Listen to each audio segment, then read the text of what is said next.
Dans cette vidéo, je vais te raconter une puissante histoire zen sur les 13 choses que tu dois urgemment retirer de chez toi. Ce sont des choses qui nuisent à ta santé sans que tu t'en rendes compte. Alors, écoute attentivement. Dans un petit village niché au plus profond des montagnes, vivait un vieux sage nommé Genso. Son foyer, modeste mais paisible, diffusait une paix palpable dans l'air. Les villageois étaient toujours émerveillés par la tranquillité qui régnait chez Genso, et certains pensaient que sa longévité était liée à la sagesse qui émanait de chaque coin de sa demeure.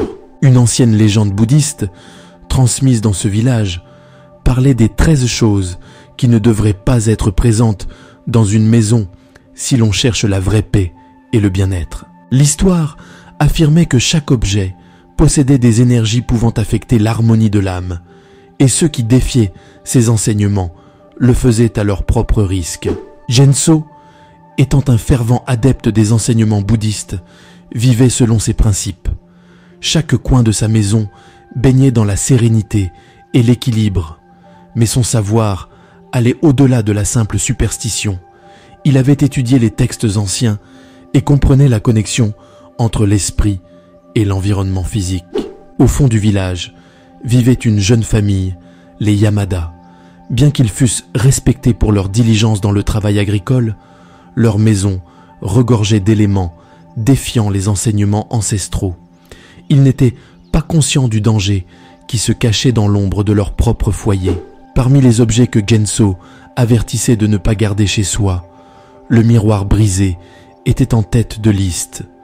Il était dit qu'un miroir brisé pouvait fragmenter l'harmonie de l'âme et attirer la malchance comme un aimant. Les Yamada possédaient un ancien miroir dans le couloir, hérité de générations antérieures, mais avec un fin réseau de fissures qui s'étendait comme une toile d'araignée. Un jour, Yuki, la plus jeune fille des Yamada, trébucha devant le miroir et en cassa une petite partie supplémentaire.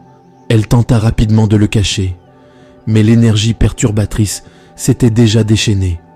Dès lors, l'atmosphère dans la maison des Yamada changea subtilement. La deuxième mise en garde de Genso concernait les horloges bruyantes.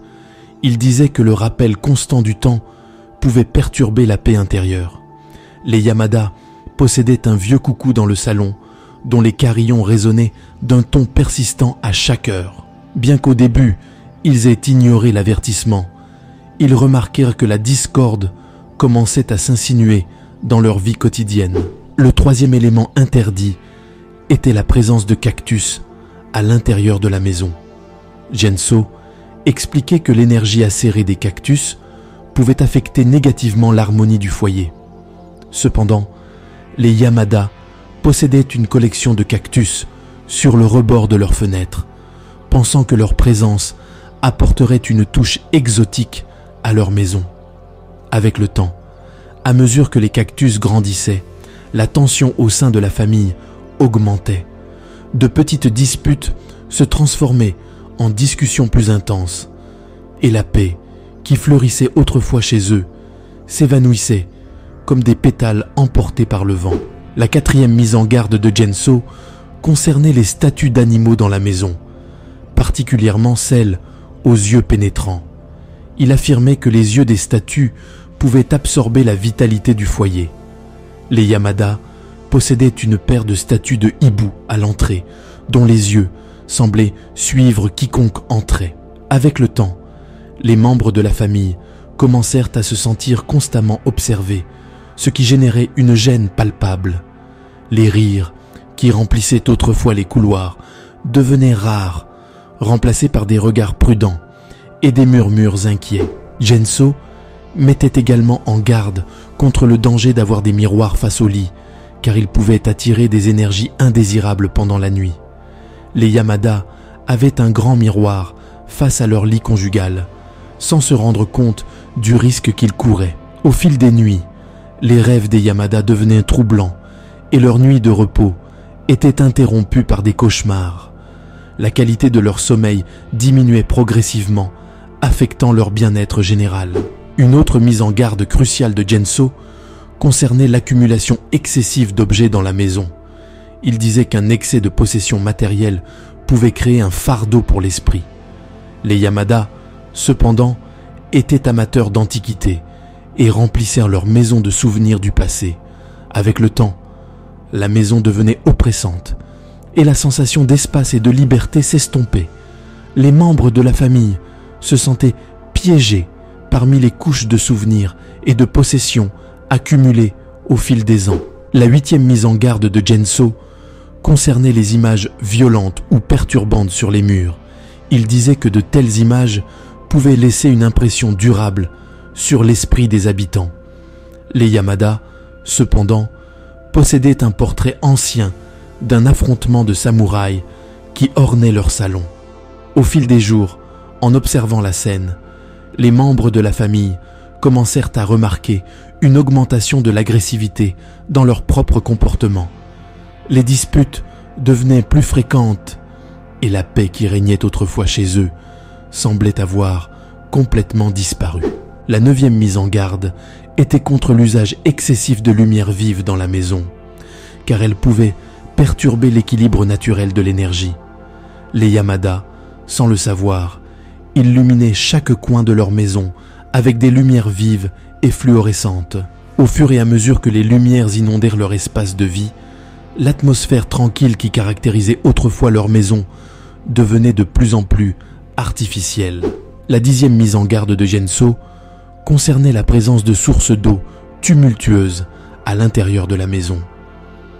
Il disait que le son constant de l'eau agitée pouvait générer anxiété et troubles émotionnels. Les Yamada possédaient une fontaine décorative avec des chutes d'eau dans le coin de leur salon, sans se rendre compte des effets que cela aurait sur leur tranquillité. À mesure que l'eau coulait sans cesse, la sensation de calme s'évaporait, l'anxiété s'emparait progressivement de la famille et les moments de sérénité devenaient de plus en plus rares. Le murmure constant de l'eau résonnait dans leurs esprits, même lorsqu'ils tentaient de se reposer. La 11e mise en garde se concentrait sur l'absence de plantes vivantes dans la maison. Genso enseignait que les plantes étaient porteuses d'énergie positive et de vitalité. Cependant, les Yamada, préoccupés par l'entretien, n'avaient pas une seule plante chez eux. Avec le temps, l'absence de végétation contribuait à une sensation de stérilité dans leur maison. La vitalité qui aurait dû émaner des plantes brillait par son absence, et l'énergie qui coulait devenait de plus en plus stagnante. La 12e mise en garde concernait l'accumulation de poussière et le désordre dans la maison. Genso soutenait qu'un environnement désorganisé pouvait refléter un déséquilibre interne. Les Yamada, plongés dans leur vie quotidienne trépidante, ne prêtaient pas suffisamment attention à l'ordre dans leur maison. Au fur et à mesure que la poussière s'accumulait dans les coins et que les objets s'entassaient sans emplacement désigné, la sensation de chaos s'infiltrait dans chaque aspect de leur vie. L'esprit de la famille reflétait le désordre visible dans leur environnement et la sérénité devenait de plus en plus insaisissable. La dernière mise en garde de Genso, la numéro 13, mettait en garde contre la présence d'objets cassés ou détériorés dans la maison. Il disait que ces objets pouvaient symboliser une déconnexion avec la totalité et apporter avec eux des énergies négatives. Bien que les Yamada possédassent plusieurs objets usés, ils ne comprenaient pas le fardeau qu'ils portaient avec eux. Avec le temps, la présence d'objets détériorés se manifestait sous la forme d'opportunités perdues et de relations fracturées au sein de la famille. Le manque d'attention à ces éléments affaiblissait la structure même de leur maison. Un jour, alors que Genso se promenait dans le village, il remarqua la turbulence qui entourait la maison des Yamada. Il pouvait sentir la discorde dans l'air et décida de s'approcher pour offrir sa sagesse. En entrant, son regard parcourut la pièce, captant chacun des éléments qu'il avait mis en garde dans ses enseignements. Sans juger, Genso partagea son savoir avec les Yamada. Il leur parla de la connexion intrinsèque entre l'environnement et le bien-être spirituel.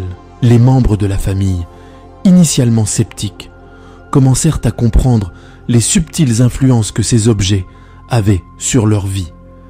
Guidés par Genso, les Yamada commencèrent à se débarrasser des éléments perturbant l'harmonie de leur maison. Le miroir brisé fut remplacé par un nouveau. La fontaine tumultueuse fut retirée et les statues de hibou trouvèrent un nouveau foyer dans le jardin. Prudemment, ils restaurèrent la sérénité dans leur maison. À mesure que les changements étaient mis en œuvre, l'atmosphère dans la maison des Yamada commença à se transformer. L'ambiance chargée de tension se dissipa, laissant place à une calme renouvelée. Les disputes devenaient des discussions constructives et le rire revenait dans les couloirs. Genso, satisfait de voir le changement dans la famille, se retira avec un sourire compatissant. Les Yamada, reconnaissants pour la guidance du vieux sage, continuèrent à vivre en harmonie avec les leçons qu'ils avaient apprises. Leur maison, autrefois perturbée par les 13 choses interdites, devenait un sanctuaire de paix et de bien-être, où la connexion entre l'environnement et la spiritualité était profondément comprise et respectée.